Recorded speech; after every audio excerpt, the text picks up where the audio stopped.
السلام عليكم ورحمة الله وبركاته. عندنا سورة من السور الصغيرة جميلة جدا، سورة قريش. لإيلاف قريش إيلافهم رحلة الشتاء والصيف.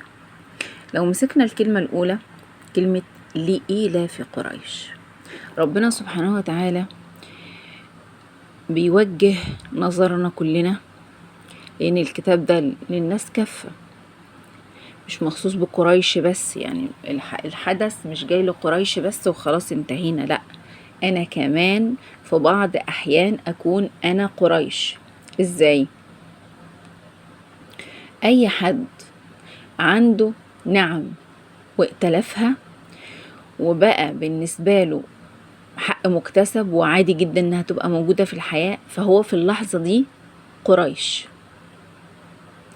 فربنا سبحانه وتعالى لما بيوجه خطاب في القرآن، ودي قاعدة أنا يعني دايما بتكلم فيها، إن أي آية في القرآن مهما كانت سبب نزولها ومهما كان الحادث اللي وقعت بسببه الآيات دي ونزلت، هي برضو بتكلمني. ليه؟ لأننا كلنا بشر، بنفكر أحيانا بنفس الطريقة وأحيانا بنسلك نفس السلوك، ولينا احنا بشر شبه بعض في حاجات كتير.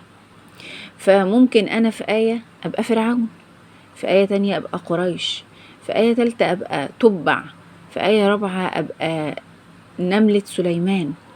ما تستعجبوش، إحنا حياتنا بتتقلب في مواقف كتير كلها طالعة من المصحف سبحانه، اللي ادانا الكتاب العظيم، اللي بسببه إحنا فعلا ينفع نعيش حياة جميلة جدا مرتاحة، بس نفهم الكتاب ده بيقول لنا ايه. فالكتاب جاي يقول لي لإيلاف قريش، يعني بلاش تألف النعمة وتبقى زي قريش اللي ألفوا النعمة. ربنا سبحانه وتعالى في كتابه لما جاي يتكلم عن البلد اللي عايش فيها قريش، قال عنها كلام عظيم في القرآن. قال إن هي مكان الأمان والأمن، وإن ربنا يسر فيها السبل وخلى الناس تجيلها من كل مكان في الأرض إلى آخر يوم في الدنيا. الناس قلوبها بترفرف عايزة تروح هناك، وأي مكان الناس عايزة تقصده هو دايما خلاص كده، يعني سبحان الله بقى ثري، بقى يعني الخير بيدب فيه دب. وده اللي كان بيحصل ولازال بيحصل. فربنا بيوجه لهم النداء أو الأمر لإيلاف قريش إيلافهم رحلة الشتاء والصيف. خير لا ينقطع شتاء وصيف، ولكن مشكلتهم إيه؟ ألفوا النعمة. طب يا ترى أنا ألفت نعم إيه في حياتي تجعلني الآية دي بتكلمني؟ تعالوا نتخيل أبسط، ومفيش نعمة بسيطة والله، كل النعم عظيمة. نعمة إن مثلا 5 أصابع في اليد واحد منهم مجروح. شوفوا العطلة اللي بيتعطلها الإنسان لما يكون في صبع من صوابعه مجروح. تعال بصبعك اللي تعبان ده واربط رباط الشوز. طب اقفل سوستة. طيب امسك شعرك سرحه، امسك قلم، امسك مشط. ساعات الواحد بيجي يعمل اي حركة كده تيجي في الحتة المجروحة او التعبانة او المخبوطة، يبقى مش قادر، سبحان الله، ويقعد 2 3 ايا كانت المدة اللي فيها الألم. يعني بيقول ياه، قد كده انا كنت عايش في نعمة ومش مقدرها. طيب هو لما الإنسان يتحط في موقف صعب سلبي ويبتدي يحس بقيمة النعمة، هل دي حاجة حلوة ولا حاجة تتقال عليها ايه؟ يعني أنا النعم كتير ربنا أمرني ولئن شكرتم لأزيدنكم واشكروني، وربنا طلب مننا أوامر كتير في القرآن إن احنا نشكر. فهل البني آدم اللي بيتحط في موقف سلبي وبعد كده بيحس بقيمة النعمة فبيشكر ربنا عليها، هل هو كده نفذ الأمر مباشرة ولا بعد ايه قرصة؟ فربنا سبحانه وتعالى عايزنا في الأصل نتذكر نعمه، في الأصل نستشعر نعمه ونعيش بيها. ويا أكتر إنسان سعيد في الحياة مش هو اللي عنده كل حاجة، لا، هو اللي مستشعر نعم ربنا أيا كانت عددها عنده. ممكن تكون عدد النعم اللي عنده أقل من حد تاني، بس هو عايش في جنتها بسبب إن هو مركز عليها. فتيجي لإلاف قريش إلى فيهم رحلة الشتاء والصيف، ربنا بيقول لنا اوعوا توصلوا لمرحلة ائتلاف النعمة والتعود عليها لدرجة ان احنا ما بنبقاش مستشعرين النعمة الا لما يحصل لنا موقف سلبي. طيب يا ربنا انت عايز مننا ايه في الصورة دي؟ فليعبدوا رب هذا البيت. اعبدني بكل نعمة موجودة في حياتك، اعبدني بكل نعمة موجودة في حياتك. طب ازاي العبادة دي؟ ان انا لما اقفش نفسي في لحظة كده اشوف كمية الحاجات اللي موجودة في حياتي انا ربنا منعم عليا بيها.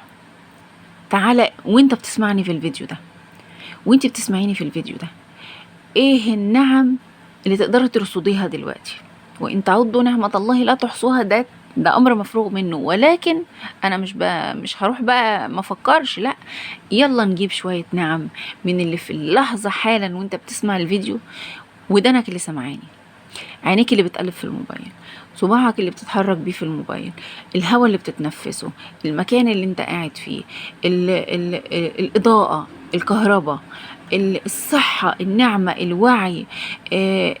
مفيش حاجة في جسدي بتوجعني فقادرة أقعد وأنا مستمتعة، وأنا مش تعبانة.